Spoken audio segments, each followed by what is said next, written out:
চট্টগ্রাম ৬ রাউজান আসনের নবনির্বাচিত সংসদ সদস্য আলহাজ গিয়াসউদ্দিন কাদের চৌধুরী রাউজানের সার্বিক উন্নয়নের জন্য সাংবাদিকদের ইতিবাচক, দায়িত্বশীল ও বস্তুনিষ্ঠ ভূমিকা রাখার আহ্বান জানিয়েছেন।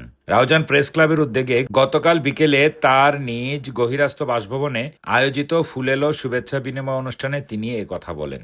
উন্নয়নমূলক কর্মকাণ্ডের পাশাপাশি যে কোনো অনিয়ম, অসঙ্গতি নিরপেক্ষভাবে তুলে ধরা জরুরি। অনুষ্ঠানে উপস্থিত ছিলেন রাউজান প্রেস ক্লাবের আজীবন সদস্য ও সাবেক সভাপতি জাহেদুল আলম, আজীবন সদস্য ও সাবেক সভাপতি তৈয়ব চৌধুরী, নবনির্বাচিত সভাপতি কাজী সরওয়ার খান মঞ্জু, সহসভাপতি মিলন বড়ুয়া ও মৌলানা দিদারুল আলম, যুগ্ম সাধারণ সম্পাদক জাহাঙ্গীর সিরাজ তালুকদার, সহ সম্পাদক রবিউল হোসেন রবি, সাংগঠনিক সম্পাদক ইরফাত হোসেন চৌধুরী, অর্থ সম্পাদক কে এম বাহারুদ্দিন, দপ্তর সম্পাদক এ কে বাবর, শিক্ষা বিষয়ক সদস্য মিলন বৈদ্য শুভ এবং সদস্য আতিকুল্লাহ প্রমুখ।